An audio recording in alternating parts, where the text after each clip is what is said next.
Hello friends, welcome back to my YouTube channel. ಸ್ನೇಹಿತರೆ, classes ಬಂದು ಸೈಕಾಲಜಿಗೆ ಸಂಬಂಧಪಟ್ಟಂತೆ ಕ್ವಶನ್ಸ್ಗಳನ್ನ ನೋಡ್ತಾ ಹೋಗೋಣ. ವಿಕಾಸ ಮತ್ತು ಬೆಳವಣಿಗೆಗೆ ಸಂಬಂಧಪಟ್ಟಂತೆ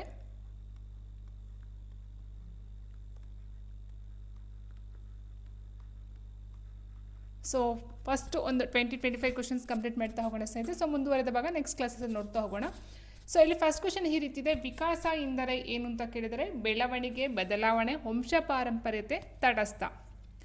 ವಿಕಾಸ ಎಂದರೆ ಬೆಳವಣಿಗೆ, ಬದಲಾವಣೆ, ವಂಶ ಪಾರಂಪರ್ಯತೆ, ತಟಸ್ಥ. ಸೊ ನೋಡಿ ಸ್ನೇಹಿತರೆ, ಎರಡನ್ನು ನೋಡ್ತಾ ಹೋಗ್ತೀವಿ. ವಿಕಾಸ ಮತ್ತು ಬೆಳವಣಿಗೆ ಮನೋವಿಜ್ಞಾನದಲ್ಲಿ ನೋಡ್ತಕ್ಕಂಥದ್ದು ಆಗಿದೆ. ವಿಕಾಸ ಅಂತ ಹೇಳಿದ್ರೆ ಅದೊಂದು ಬೆಳವಣಿಗೆ ಆಗ್ತಕ್ಕಂಥದ್ದ, ಬದಲಾವಣೆ ಆಗ್ತಕ್ಕಂಥದ್ದ, ವಂಶ ಪಾರಂಪರ್ಯವಾಗಿ ಜೊತೆಯಲ್ಲಿ ಬರ್ತಕ್ಕಂಥದ್ದ, ತಟಸ್ಥವಾಗಿ ಇರ್ತಕ್ಕಂಥದ್ದ.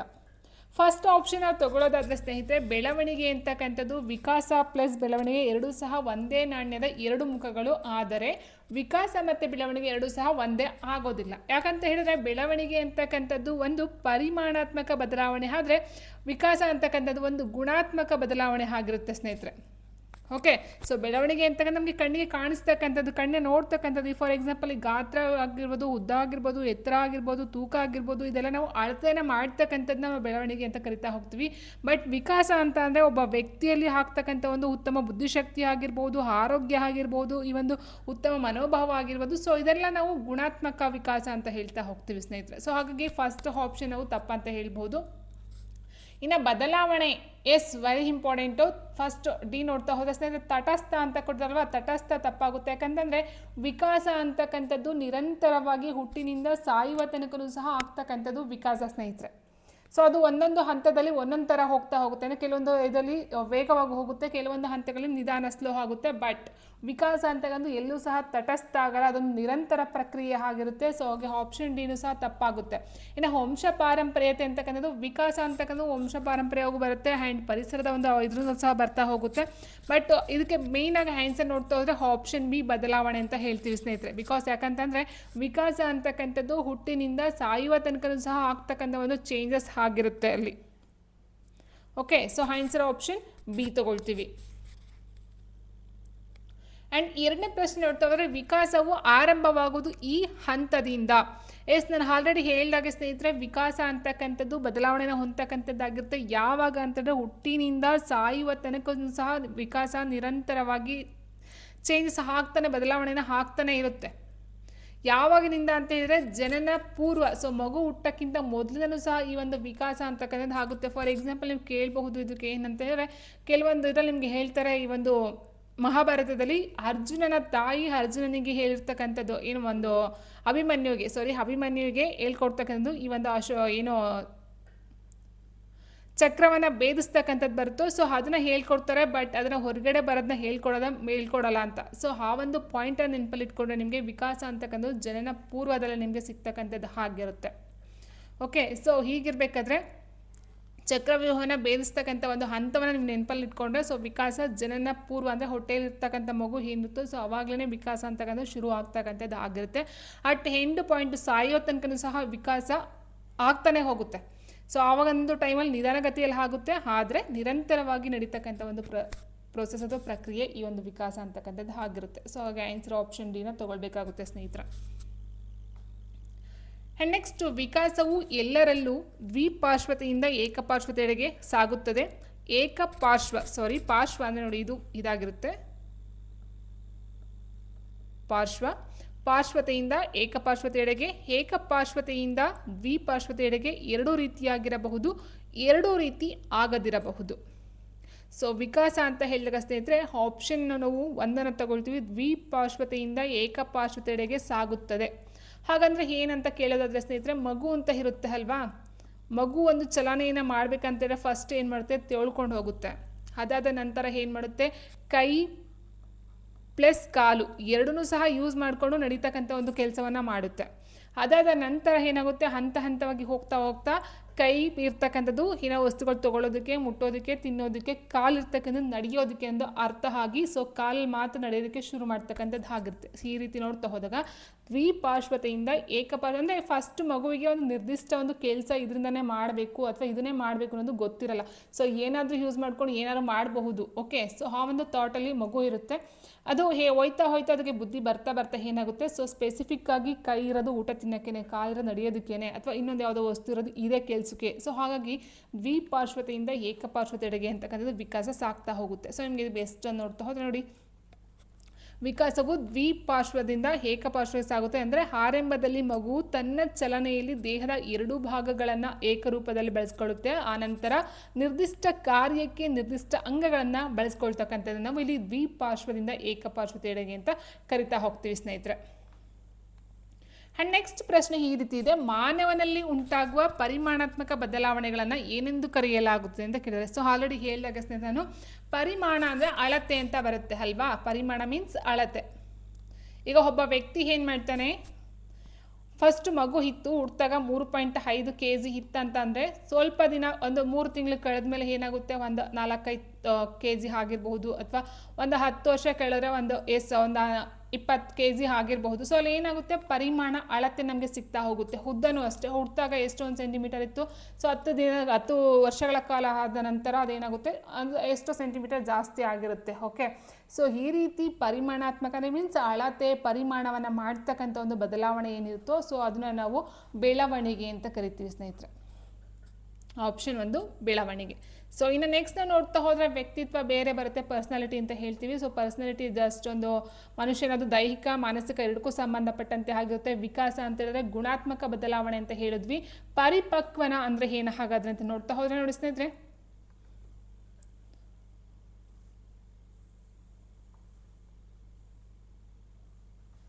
ಪರಿಪಕ್ವನ ಅಂತ ಹೇಳಿದ್ರೆ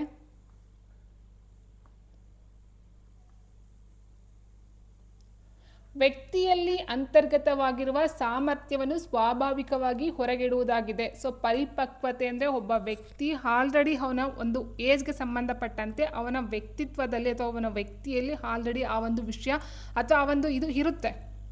ಸೊ ಅದನ್ನು ಅವನ ಸಾಮರ್ಥ್ಯ ಇದ್ದದ್ದನ್ನು ಸ್ವಾಭಾವಿಕವಾಗಿ ಹೊರಗಿರ್ತಕ್ಕಂಥ ನಾವು ಪರಿಪಕ್ವತೆ ಅಂತ ಹೇಳ್ತೀವಿ. ಅಂದರೆ ವ್ಯಕ್ತಿಯಲ್ಲಿ ಅಂತರ್ಗತವಾಗಿರ್ತಕ್ಕಂಥ ಆಲ್ರೆಡಿ ವ್ಯಕ್ತಿಯಲ್ಲಿ ಒಳಗಡೆ ಇರ್ತಕ್ಕಂಥ ಸಾಮರ್ಥ್ಯವನ್ನು ಸ್ವಾಭಾವಿಕವಾಗಿ ಹೊರಗಿರ್ತಕ್ಕಂಥ ನಾವು ಪರಿಪಕ್ವತೆ ಅಂತ ಕರಿತಾ ಹೋಗ್ತೀವಿ ಸ್ನೇಹಿತರೆ. ಸೊ ಹಾಗಾಗಿ ಇಲ್ಲಿ ಆನ್ಸರ್ ಯಾವ್ದು ತಗೊಳ್ತೀವಿ ನಾವು, ಪರಿಮಾಣಾತ್ಮಕ ಅಂತ ಹೇಳಿದ್ರೆ ಬೆಳವಣಿಗೆ.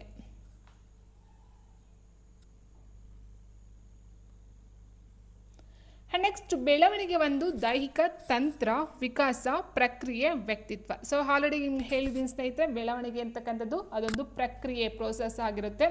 ಸೊ ಆನ್ಸರ್ ಆಪ್ಷನ್ ಸಿ, ಬೆಳವಣಿಗೆ ಇಸ್ ಓಕೆ. ಬೆಳವಣಿಗೆ ಎಂಬ ಪದ ಈ ಕೆಳಗಿನ ಯಾವ ಅಂಶವನ್ನು ಒಳಗೊಂಡಿರುತ್ತದೆ? ಸೊ ಬೆಳವಣಿಗೆ ಅದೊಂದು ಪರಿಮಾಣಾತ್ಮಕವಾಗಿರ್ತಕ್ಕಂಥದ್ದು, ಅದನ್ನು ಅಳತೆ ಮಾಡ್ಬೋದು, ತೂಕ ಮಾಡ್ಬೋದು, ಅಥವಾ ಒಂದು ಸ್ಕೇಲ್ ಮೆಜರ್ ಮಾಡ್ತಕ್ಕಂಥದ್ದು ಆಗಿರುತ್ತೆ. ಅಂಗಗಳ ಅಳತೆ ಮತ್ತು ತೂಕದಲ್ಲಿ ಹೆಚ್ಚಳ ಬೆಳವಣಿಗೆ. ಕೋಶ ವಿಭಜನೆ, ಸಾಮರ್ಥ್ಯದಲ್ಲಿ ಹೆಚ್ಚಳ, ಮೇಲಿನ ಎಲ್ಲವೂ. ಬೆಳವಣಿಗೆ ಎಂಬ ಪದ ಈ ಕೆಳಗಿನ ಯಾವ ಅಂಶವನ್ನು ಒಳಗೊಂಡಿರುತ್ತದೆ? ಅಂಗಗಳ ಅಳತೆ, ತೂಕದಲ್ಲಿ ಹೆಚ್ಚಳ, ಕೋಶ ವಿಭಜನೆ, ಸಾಮರ್ಥ್ಯದಲ್ಲಿ ಹೆಚ್ಚಳ, ಮೇಲಿನ ಎಲ್ಲವೂ. ಸೊ ನೋಡಿ ಸ್ನೇಹಿತರೆ, ಫಸ್ಟ್ ಒನ್ ಏನೋ ಆನ್ಸರ್ ಆಗೋಗುತ್ತೆ, ಅಂಗಗಳ ಅಳತೆ ಮತ್ತು ತೂಕದಲ್ಲಿ ಹೆಚ್ಚಳ ಬಂದು ಬೆಳವಣಿಗೆ ಅಂತ ಅನ್ಸ್ಕೊಳ್ಳುತ್ತೆ ಅಲ್ವಾ. ಸೊ ಕೋಶ ವಿಭಜನೆಯೂ ಅಷ್ಟೇ, ಅದು ಸಹ ಬೆಳವಣಿಗೆಗೆ ಬರುತ್ತೆ. ಯಾಕಂದರೆ ಅದು ಒಂದು ಹಂತದಲ್ಲಿ ಬರ್ತಕ್ಕಂಥದ್ದು ಆಗಿರುತ್ತೆ ಸ್ನೇಹಿತರೆ. ಒಂದು ಹಂತ ಅಂತ ಹೇಳಿದಾಗ ಎಲ್ಲ ಟೈಮಲ್ಲೂ ಅಲ್ಲ, ಸೊ ಕೆಲವೊಂದು ಹಂತದಲ್ಲೂ ಆಗ್ತಕ್ಕಂಥದ್ದು ಕೋಶ ವಿಭಜನೆ ಬರುತ್ತೆ. ಸೊ ಆನ್ಸರ್ ಆಪ್ಷನ್ ಬಿನೂ ಸಹ ಬೆಳವಣಿಗೆ ಸೇರ್ಕೊಳ್ತಾ ಹೋಗುತ್ತೆ.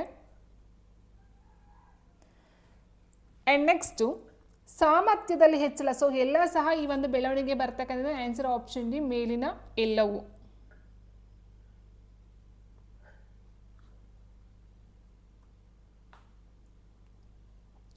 ನೆಕ್ಸ್ಟ್ ಮಾನವನಲ್ಲಿ ಉಂಟಾಗುವ ಗುಣಾತ್ಮಕ ಬದಲಾವಣೆಗಳನ್ನು ಏನೆಂದು ಕರೆಯಲಾಗುತ್ತದೆ? ಬೆಳವಣಿಗೆ, ಪರಿಪಕ್ವನ, ವಿಕಾಸ, ವ್ಯಕ್ತಿತ್ವ. ಸೊ ನಿಮ್ಗೊಂದು ಗೊತ್ತಿರುವಾಗ ಆನ್ಸರ್ ಆಪ್ಷನ್ ಸಿ, ವಿಕಾಸ.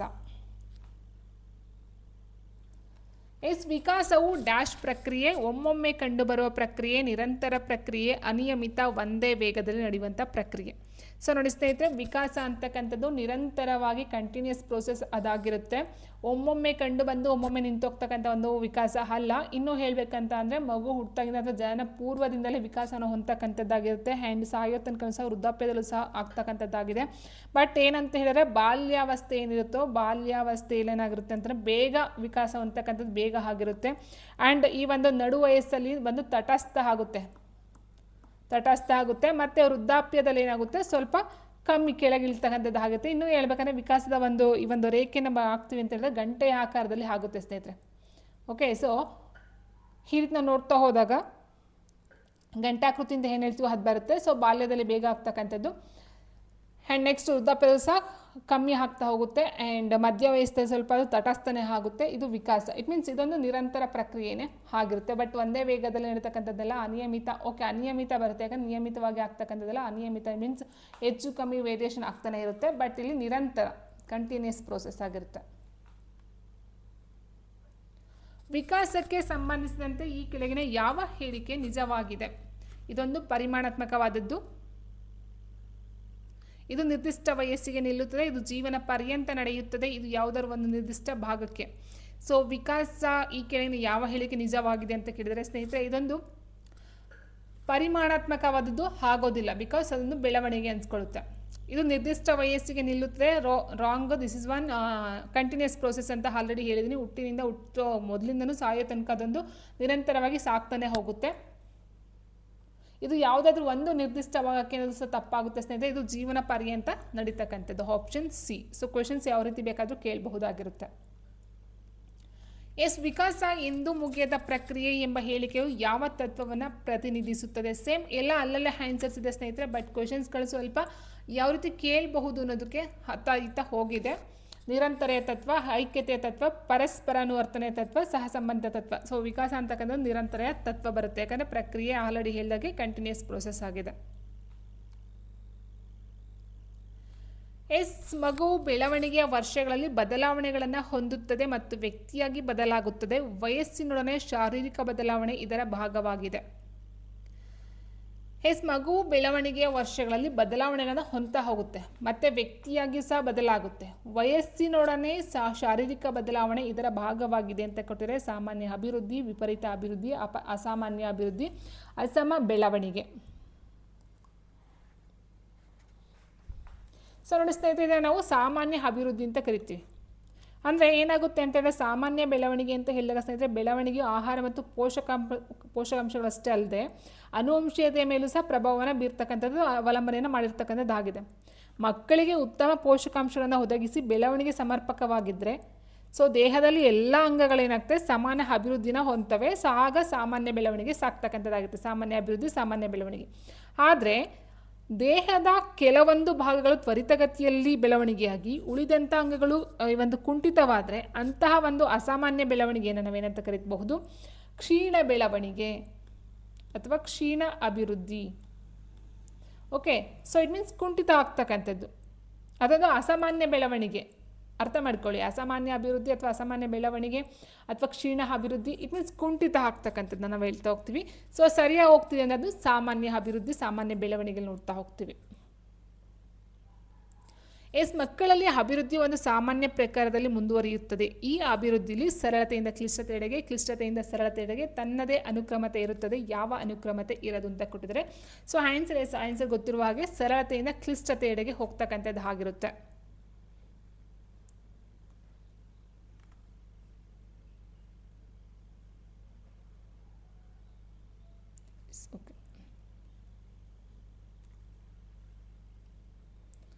ನೆಕ್ಸ್ಟು, ಶಾರೀರಿಕ ಅಭಿವೃದ್ಧಿಯ ಪ್ರಕ್ರಿಯೆಯಲ್ಲಿ ಮಗು ಮೊದಲು ನಿಯಂತ್ರಣ ಪಡೆಯುವುದು ಇದರ ಮೇಲೆ ಅಂತ ಕೊಟ್ಟಿದ್ದಾರೆ. ಕಾಲುಗಳು, ಶಿರ, ಕೆಳಭಾಗದ ಅಂಗ, ತೋಳುಗಳು. ಸೊ ಮಕ್ಕಳುಗಳು ಹುಟ್ಟಿದಾಗ ತಕ್ಷಣ ತಲೆ ನಿಲ್ಲೋದಿಲ್ಲ ಅಂತ ಹೇಳ್ತಾರೆ ಸ್ನೇಹಿತರೆ. ತಲೆ ಫಸ್ಟು ಅದರ ಒಂದು ಇದನ್ನು ತಗೊಳ್ತಕ್ಕಂಥದ್ದು, ಕಂಟ್ರೋಲ್ ತಗೊಳ್ತಕ್ಕಂಥದ್ದು, ನಿಯಂತ್ರಣ ತಗೊಳ್ತಕ್ಕಂಥದ್ದು ಫಸ್ಟು ತಲೆ ಆಗಿರುತ್ತೆ. ಇನ್ನು ಹೇಳಬೇಕಂದ್ರೆ ಶಿರಪಾದಾಭಿಮುಖ ಅಂತ ಹೇಳ್ತೀವಿ.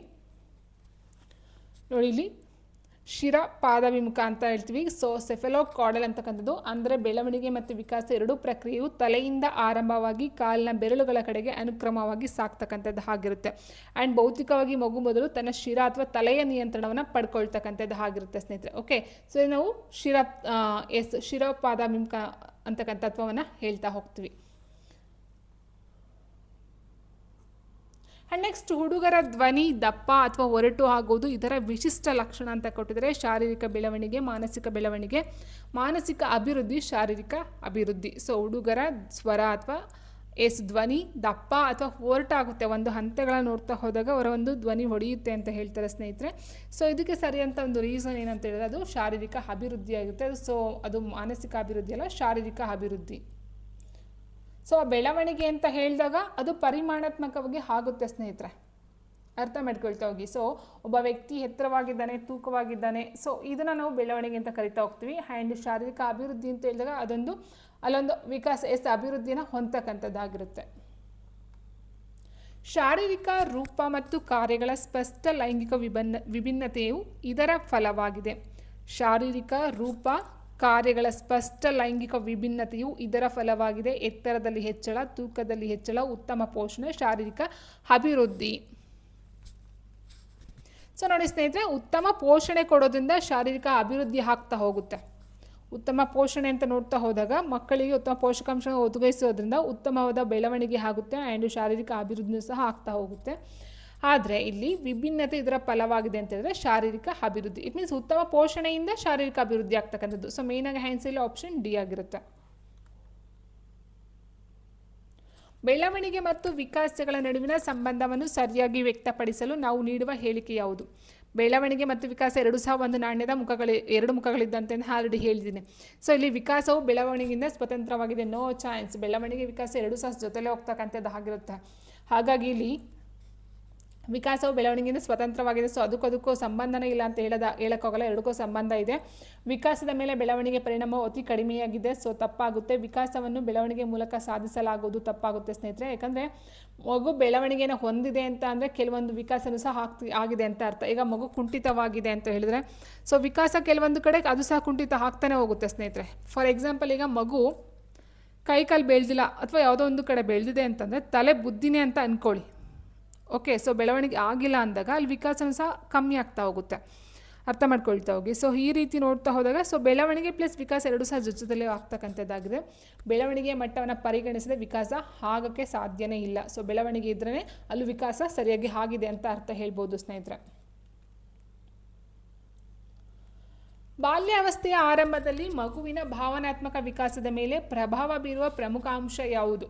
ಶಿಕ್ಷಕರು, ಸಮವಯಸ್ಕರ ಗುಂಪು, ನೆರೆಹೊರೆಯವರು, ಪಾಲಕರು. ನೋಡಿ ಇಲ್ಲಿ ಬಾಲ್ಯಾವಸ್ಥೆಯ ಆರಂಭದಲ್ಲಿ, ಸೊ ಫಸ್ಟ್ ಅರ್ಥ ಮಾಡ್ಕೊಳ್ಳಿ, ಇಲ್ಲಿ ಏನಾಗುತ್ತೆ ಅಂದರೆ ಮಗು ಹುಟ್ಟಿದಾಗ ಏನಾಗುತ್ತೆ, ಶೈಶವಾವಸ್ಥೆಯಲ್ಲಿ ಏನಾಗುತ್ತೆ ಅಥವಾ ಮತ್ತೆ ಹಸುಳೆತನ ಅಂತ ಹೇಳಿದಾಗ ಅಲ್ಲೆಲ್ಲ ಬರ್ತಕ್ಕಂಥದ್ದು ಸ್ನೇಹಿತರೆ ತಾಯಿ ಬರ್ತಾರೆ, ಮೇನಾಗಿ ಪಾಲಕರು ಬರ್ತಾರೆ. ಆಯಿತಾ? ಬಾಲ್ಯಾವಸ್ಥೆಯ ಆರಂಭದಲ್ಲಿ ಅಂತ ಹೇಳಿದಾಗ ಏನಾಗುತ್ತೆ, ಇಲ್ಲಿ ಶಿಕ್ಷಕರು ಬರೋದಿಲ್ಲ, ಇನ್ನು ಮಕ್ಕಳು ಸ್ಕೂಲ್ಗೆ ಹೋಗೋದಿಲ್ಲ, ಸಮವಯಸ್ಕರ ಗುಂಪು ಇಲ್ಲ, ಸೊ ನೆರೆಹೊರೆಯವರೆಲ್ಲ ಪಾಲಕರು ಬರ್ತಾರೆ. ಯಾವಾಗ? ಬಾಲ್ಯಾವಸ್ಥೆಯ ಆರಂಭದಲ್ಲಿ. ಅದಾದ ನಂತರ ಏನು ಮಾಡ್ತಾರೆ, ಸಮವಯಸ್ಕರ ಗುಂಪು, ನೆರೆಹೊರೆಯವರು ಸಹ ಸಿಗ್ತಾ ಹೋಗ್ತಾರೆ. ಬಟ್ ಸ್ಟಾರ್ಟಿಂಗ್ ಅಂದರೆ ಇಲ್ಲೇನಾಗುತ್ತೆ,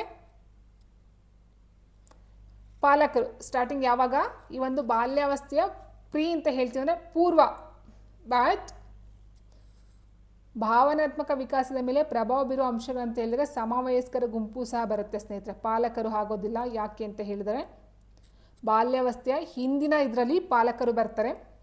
ಬಾಲ್ಯಾವಸ್ಥೆ ಆರಂಭದಲ್ಲಿ ಮಗುವಿನ ಭಾವನಾತ್ಮಕ ವಿಕಾಸದ ಮೇಲೆ ಪ್ರಭಾವ ಬೀರ್ತಕ್ಕಂಥ ಅಂಶಗಳು ಅಂತ ಹೇಳಿದ್ರೆ ನೆರೆಹೊರೆಯವರ ಅಥವಾ ಸಮವಯಸ್ಕರ ಗುಂಪು ಮೇಯ್ನಾಗಿ ನೋಡ್ತಾ ಹೋಗ್ತೀವಿ ಸ್ನೇಹಿತರೆ, ಅಲ್ಲಿ ಬೆಳೀತಾ ಹೋಗುತ್ತೆ. ಸೊ ಹಾಗಾಗಿ ಇಲ್ಲಿ ಆನ್ಸರ್ ಏನಾಗುತ್ತೆ, ಆಪ್ಷನ್ ಬಿ ಸಮವಯಸ್ಕರ ಗುಂಪು.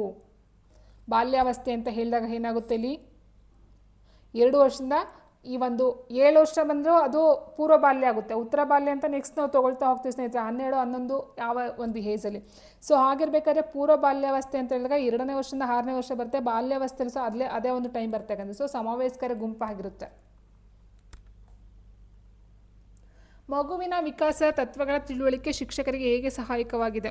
ಮಗುವಿನ ವಿಕಾಸದ ತತ್ವಗಳ ತಿಳುವಳಿಕೆ ಶಿಕ್ಷಕರಿಗೆ ಹೇಗೆ ಸಹಾಯಕವಾಗಿದೆ? ಕಲಿಕಾಕಾರರ ಸಾಮಾಜಿಕ ಸ್ಥಿತಿಯನ್ನು ಗುರುತಿಸುವುದು. ಸೊ ಇಲ್ಲಿ ಸಾಮಾಜಿಕ ಸ್ಥಿತಿ ಅನ್ನೋದಕ್ಕಿಂತ ಹೆಚ್ಚಾಗಿ ಆರ್ಥಿಕ ಹಿನ್ನೆಲೆ ಕೊಟ್ಟಿದ್ದಾರೆ. ಸೊ ಆರ್ಥಿಕ ಹಿನ್ನೆಲೆಗೂ ಮಕ್ಕಳಿಗೂ ಯಾವುದೇ ಸಂಬಂಧನೇ ಬರಲ್ಲ ಸ್ನೇಹಿತರೆ. ಏಕೆ ಬೋಧಿಸಬೇಕು ಅನ್ನೋದು ಸಹ ಸ್ಪಷ್ಟೀಕರಣ. ಓಕೆ, ನೆಕ್ಸ್ಟ್ ಇದು ನೋಡ್ತಾ ಹೋಗೋಣ. ಕಲಿಕಾಕಾರನ ವಿಭಿನ್ನ ಕಲಿಕಾ ಶೈಲಿಗಳ ಅಗತ್ಯತೆಗಳನ್ನು ಪರಿಣಾಮಕಾರಿಯಾಗಿ ಪೂರೈಸ್ತಕ್ಕಂಥದ್ದಾಗಿರುತ್ತೆ. ಸೊ ಕೊಟ್ಟಿರ್ತಕ್ಕಂಥ ಆಪ್ಷನ್ ನೋಡ್ತಾ ಹೋದಾಗ ಆರ್ಥಿಕ ಹಿನ್ನೆಲೆ ತಪ್ಪಾಗುತ್ತೆ ಸ್ನೇಹಿತರೆ.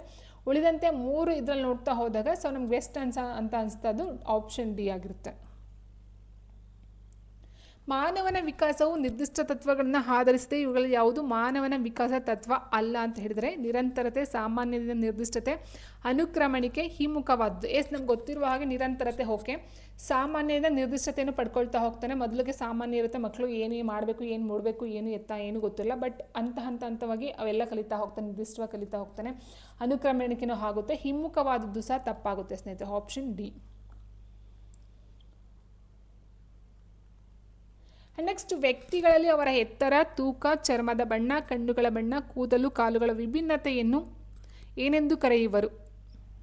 ಸೊ ವ್ಯಕ್ತಿಗಳಲ್ಲಿ ಅವರ ಎತ್ತರ, ತೂಕ, ಚರ್ಮದ ಬಣ್ಣ, ಕಣ್ಣುಗಳ ಬಣ್ಣ, ಕೂದಲು, ಕಾಲುಗಳ ವಿಭಿನ್ನತೆಯನ್ನು ಏನೆಂದು ಕರೀತಾರೆ? ಭಾವನಾತ್ಮಕ ವಿಭಿನ್ನತೆ, ದೈಹಿಕ, ಮಾನಸಿಕ ಯಾವುದೂ ಅಲ್ಲ. ಸೊ ಮಾನಸಿಕಕ್ಕೆ ಬರಲ್ಲ ಸ್ನೇಹಿತರೆ, ಭಾವನಾತ್ಮಕಕ್ಕೂ ಬರಲ್ಲ. ಆಪ್ಷನ್ ಬಿ ದೈಹಿಕ ಭಿನ್ನತೆಗೆ ಬರ್ತಕ್ಕಂಥದ್ದಾಗಿರುತ್ತೆ. ಶಿರಪಾದವಿಮುಖ ತತ್ವಕ್ಕೆ ತಕ್ಕಂತೆ ವಿಕಾಸವು ಡ್ಯಾಶ್ ರೀತಿಯಲ್ಲಿ ನಡೆಯುವುದು ಅಂತ ಕೊಟ್ಟಿದ್ದಾರೆ. ಪರಿಧಿಯಿಂದ ಕೇಂದ್ರದವರೆಗೆ, ಕೇಂದ್ರದಿಂದ ಪರಿಧಿವರೆಗೆ, ಅಡಿಯಿಂದ ಮುಡಿಯವರೆಗೆ, ಮುಡಿಯಿಂದ ಅಡಿಯವರೆಗೆ. ಸೊ ಶಿರಪಾದವಿಮುಖ ತತ್ವ ಅಂತ ಹೇಳಿದಾಗ ಆಲ್ರೆಡಿ ಹೇಳಿದಾಗೆ ಶಿರ ತಲೆಯಿಂದ ಕಾಲಿನವರ ತನಕ ಅಂತ ಹೇಳಿದೆ. ಸೊ ಮುಡಿಯಿಂದ ಅಡಿಯವರೆಗೆ, ಮುಡಿ ತಲೆಯಿಂದ ಅಡಿ ಕೆಳಗಡೆ ಹೊರಗೆ. ಸೈಕೋಮೋಟರ್ ವಿಕಾಸವೆಂದರೆ ಏನು? ಸೈಕೋಮೋಟರ್ ಅಂದರೆ ಏನು ಅಂತ ಕೇಳಿದರೆ ಎತ್ತರ ಮತ್ತು ಭಾರದಲ್ಲಿ ಬದಲಾವಣೆ, ಶಾರೀರಿಕ ಪ್ರಮಾಣಗಳ ವ್ಯತ್ಯಾಸ, ಗ್ರಂಥಿಗಳು ಮತ್ತು ಸಂತಾನೋತ್ಪತ್ತಿ ಅಂಗಗಳ ಬದಲಾವಣೆ, ತೋಳುಗಳು, ಕಾಲುಗಳು ಮತ್ತು ಶರೀರ ಭಾಗಗಳ ಬಳಕೆಯಲ್ಲಿ ಶಕ್ತಿ ಮತ್ತು ವೇಗ ಮತ್ತು ಖಚಿತತೆ. ಆನ್ಸರ್ ಆಪ್ಷನ್ ಡಿ ಆಗಿರುತ್ತೆ ಸ್ನೇಹಿತರೆ. ಸೈಕೋಮೋಟರ್ ತೋಳುಗಳು, ಕಾಲುಗಳು ಮತ್ತು ಶರೀರ ಭಾಗಗಳ ಬಳಕೆಯಲ್ಲಿ ಶಕ್ತಿ ಮತ್ತು ವೇಗ ಮತ್ತು ಖಚಿತತೆ ಆಗಿರುತ್ತೆ. ಬೆಳವಣಿಗೆ ಕುಂಠಿತವಾದರೆ ವಿಕಾಸವು ಕುಂಠಿತವಾಗುವುದು. ಆಲ್ರೆಡಿ ಹೇಳಿದಾಗೆ ಬೆಳವಣಿಗೆ ಮೇಲೆ ನಾವು ವಿಕಾಸವನ್ನು ಅಳಿತಾ ಹೋಗ್ತೀವಿ. ನವಜಾತ ಶಿಶುವಿನ ತೂಕ ಸುಮಾರು 3.5 kg, 1.5, 9, 12 ಅಂತ ಕೊಟ್ಟರೆ. ಸೊ ನಾರ್ಮಲ್ ಆಗಿ ನೋಡ್ತಾ ಹೋದಾಗ ನವಜಾತ ಶಿಶುವಿನ ತೂಕ 3.5 kg ಇರಬೇಕು. ಸೊ ಅದಕ್ಕಿಂತ ಕಡಿಮೆನೇ ಸ್ವಲ್ಪ ಅದು ಮಗು ವೀಕ್ ಅಂತ ಹೇಳ್ತೀವಿ. ಸೊ ಕಾಮನ್ ಆಗಿ 3.5. ಆ್ಯಂಡ್ ಲಾಸ್ಟ್ ಕ್ವೆಶನ್, ಮಾನವನ ಬೆಳವಣಿಗೆ ನಿರ್ಧರಿಸುವುದು ಯಾವುದು ಅಂತ ಕೇಳಿದರೆ ಸೊ ಸಂಪೂರ್ಣವಾಗಿ ಜೈವಿಕ ರಚನೆ ಅಲ್ಲ ಸ್ನೇಹಿತರೆ. ಸೊ ಅನುವಂಶೀಯತೆ ಮತ್ತು ಪರಿಸರ ಸಂಬಂಧಿ ಒತ್ತಡಗಳ ಸಂಕೀರ್ಣದಿಂದ ಮಾನವನ ಬೆಳವಣಿಗೆಯನ್ನು ನಿರ್ಧಾರವನ್ನು ಮಾಡ್ತಕ್ಕಂಥದ್ದಾಗಿದೆ. ಅಂದರೆ ಅನುವಂಶೀಯತೆ ಅಂದರೆ ವ್ಯಕ್ತಿಗೆ ಜೀನ್ಸಿಂದ ಬಂದಿರತಕ್ಕಂಥದ್ದಾಗಿರುತ್ತೆ. ಪರಿಸರ ಸಂಬಂಧಿ ಅಂತ ಹೇಳಿದ್ರೆ ಆ ಒಂದು ಪರಿಸರದಲ್ಲಿ ಯಾವ ರೀತಿ ಅದಕ್ಕೆ ಪೋಷಕಾಂಶಗಳು ಸಿಗುತ್ತೋ, ಆ ಒಂದು ವಾತಾವರಣ ಹೇಗಿರುತ್ತೋ ಅದರ ಮೇಲೆ ಅದರ ಬೆಳವಣಿಗೆ ನಿರ್ಧಾರವನ್ನು ಆಗ್ತಕ್ಕಂಥದ್ದಾಗಿರುತ್ತೆ.